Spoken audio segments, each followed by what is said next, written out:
ഇത്രയധികം സങ്കടപ്പെട്ട് കരയാൻ നിന്റെ ആരാടി ഹോസ്പിറ്റലിൽ കിടക്കുന്നത്? നിന്റെ അപ്പനോ അതോ നിന്റെ ആങ്ങളെയോ അതോ നിന്നെ പ്രസവിച്ച നിന്റെ തള്ളയോ? ഇവരാരുമല്ല, എന്റെ ഭർത്താവാ.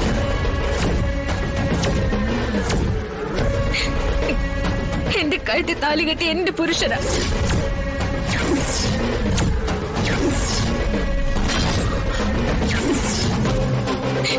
ഇത് വെറും മിന്നു മാത്രമല്ല, പവിത്രമായ ഒരു ബന്ധത്തിന്റെ തെളിവാ. ഈ ഒരൊറ്റ ബലം മതി എന്റെ ശ്വാസം പോകുന്നവരെ എനിക്ക് പിടിച്ചു നിൽക്കാൻ. മോളെ, നീ എന്തൊക്കെയാ ഈ വിളിച്ചു പറയുന്നേ? എന്റെ ഭർത്താവിനെ അമ്മച്ചി ഇവരെല്ലാരും കൂടി അവിടെ തല്ലി ചതച്ചിട്ടിരിക്കുന്നേ. ശിവൻ എന്തെങ്കിലും സംഭവിച്ച ഞാൻ ദൃക്സാക്ഷിയ. എല്ലാത്തിനും ഞാൻ കോടതി കയറ്റും. ഇല്ലെങ്കിൽ നിങ്ങൾ എന്നെ അങ്ങ് കൊന്നു കളയണം.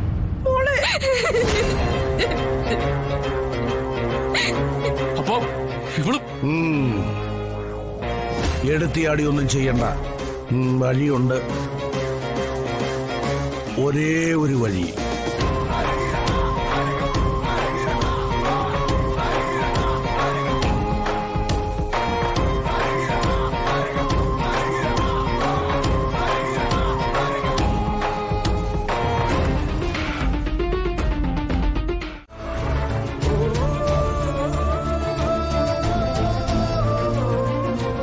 മോളെ, വീടെത്തി.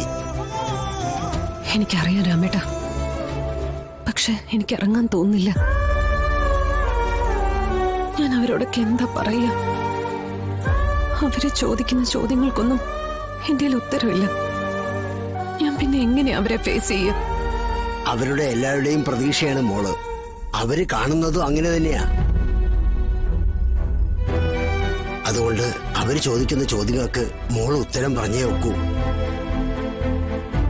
അതീന്ന് ഒഴിവാകാൻ മോളെ കൊണ്ടാവില്ല. അവര് ചോദിക്കുന്നത് വിഷ്ണുവേട്ടനെ രാമേട്ട. ഞാൻ എന്താ മറുപടി പറയാ? രാമേട്ടൻ അതൊന്ന് പറഞ്ഞതാ. മോളെ, വിഷ്ണുക്കുഞ്ഞ് എന്തെങ്കിലും ആവശ്യത്തിന് പോയതായിരിക്കും. ആവശ്യം കഴിയുമ്പോ വിഷ്ണുക്കുഞ്ഞ് അതുപോലെ തിരിച്ചു വരികയും ചെയ്യും. എനിക്കറിയില്ല രാമേട്ട, ഇതെങ്ങനെ ഫേസ് ചെയ്യാൻ പറ്റുമെന്ന്. മോളുടെ ഒരു വാക്കിൽ ഇവിടെ ഉള്ളവർക്കെല്ലാം ഒരു ആശ്വാസം കിട്ടുമെങ്കിൽ മോളത് ചെയ്യണം. ഹലോ അച്ഛാ, ഞാനാകെ ശിവന്റെ കാര്യങ്ങളൊന്നും അറിയാതെ വല്ലാത്തൊരവസ്ഥയില്ല. എനിക്ക് ഹോസ്പിറ്റലിലേക്ക് വന്ന് നിൽക്കണമെന്നുണ്ട്. ഞാൻ എന്താ വേണ്ടത്? ഡെയ്സി, അവിടെ ഇപ്പൊ നമുക്കാർക്ക് നിന്ന് അവനെ ശ്രദ്ധിക്കാനൊന്നും സാധിക്കില്ല. അവന്റെ കാര്യങ്ങളെല്ലാം നോക്കുന്നത് അവിടെയുള്ളവര് തന്നെയാ. അവന്റെ അമ്മയ്ക്ക് പോലും അവനെ ഒന്ന് കാണാനോ അടുത്തിരിക്കാനോ കഴിയുന്നില്ല. പിന്നെ അവന് നാളെ ഒരു ചെറിയ സർജറി ഉണ്ട്. സർജറിയോ?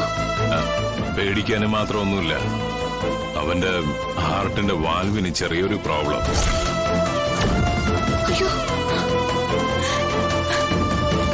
അത് ഒരു ഓപ്പറേഷനിലൂടെ പരിഹരിക്കാവുന്നതാണ്.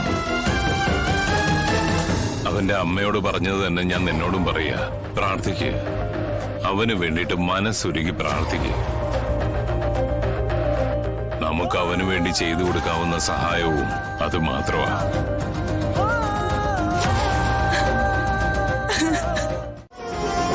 അല്ലാതെ വിഷ്ണുവിന് ഈ കൊലപാതകമായിട്ട് നേരിട്ട് ഒരു ബന്ധവും ഇല്ല.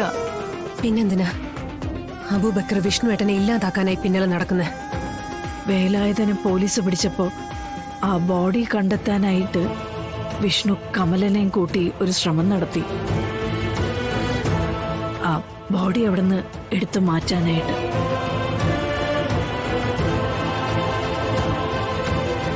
ഞങ്ങൾ ആ രാത്രി അവിടെ പോയി എന്നുള്ളത് സത്യം തന്നെയാ. പക്ഷെ അവിടെ ഈ പറയുന്ന ബോഡിയൊന്നും ഉണ്ടായിരുന്നില്ല. അത് ഞങ്ങൾക്ക് മുന്നേ ആരെടുത്ത് മാറ്റിയിരുന്നു.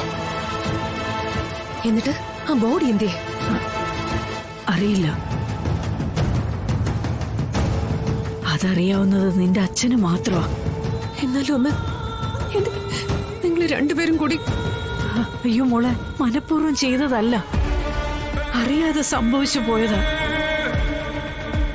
ഇത് ഞങ്ങള് എവിടെ വേണമെങ്കിലും വന്ന് പറഞ്ഞ് എന്ത് ശിക്ഷ വേണമെങ്കിലും ഏറ്റുവാങ്ങാൻ തയ്യാറാ. ഇനി എന്തിനാ അമ്മേ ഒരു ശിക്ഷ? നിങ്ങൾ അച്ഛനും അമ്മയും കൂടി ഒളിപ്പിച്ചു വെച്ച ഈ രഹസ്യത്തിന്റെ പേരിൽ ബലിയാടായിരിക്കുന്നതേ എന്റെ വിഷ്ണുവേട്ടനാ. എന്ത് തെറ്റാമേ നിങ്ങളോടൊക്കെ വിഷ്ണുവേട്ടൻ ചെയ്തത്? സഹായിക്കാൻ നോക്കിയതല്ലേ, കൂടെ നിന്ന് രക്ഷിച്ചെടുക്കാൻ നോക്കിയതല്ലേ? രാത്രിയൊന്നും പകലൊന്നും ഇല്ലാതെ നിങ്ങൾക്കൊക്കെ വേണ്ടിയാ എന്നെ അറിയിക്കാതെ ആ പാവം കിടന്ന് ഓടിയത്. എന്നിട്ട് എന്താ നിങ്ങൾ എല്ലാവരും കൂടി നേടിക്കൊടുത്തത്? ജീവിച്ചിരിപ്പുണ്ടോ, എവിടെയെങ്കിലും ഓടി ഒളിച്ചിട്ടുണ്ടോ, ഒന്നും അറിയില്ല. ഇതെല്ലാം അമ്മ എന്നെ ഒന്ന് അറിയിച്ചിരുന്നെങ്കിൽ എനിക്ക് എന്റെ വിഷ്ണുവേട്ടനെ നഷ്ടപ്പെടില്ലായിരുന്നു. ചതിയാണ് എന്നോടും എന്റെ വിഷ്ണുവേട്ടനോടും നിങ്ങൾ ഈ കാണിച്ചിരിക്കുന്നത്. ചതിയാണ്.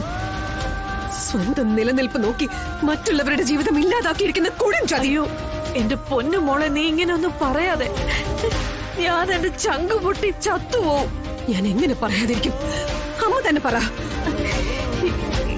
എന്റെ ജീവിതം കൊണ്ടാ നിങ്ങൾ അച്ഛനും അമ്മയും ജയിലിൽ കയറാതിരിക്കാനുള്ള മറ കെട്ടിയിരിക്കുന്ന. മോളെ, ഈ പറയുന്നതൊന്നും അമ്മ മനസ്സിൽ പോലും ചിന്തിക്കാത്ത കാര്യങ്ങളാ. വിഷ്ണു ഞങ്ങളെ സഹായിക്കാൻ വന്നപ്പോഴൊക്കെ ആ ഭയം എന്നെ അലട്ടിയതാ. പക്ഷെ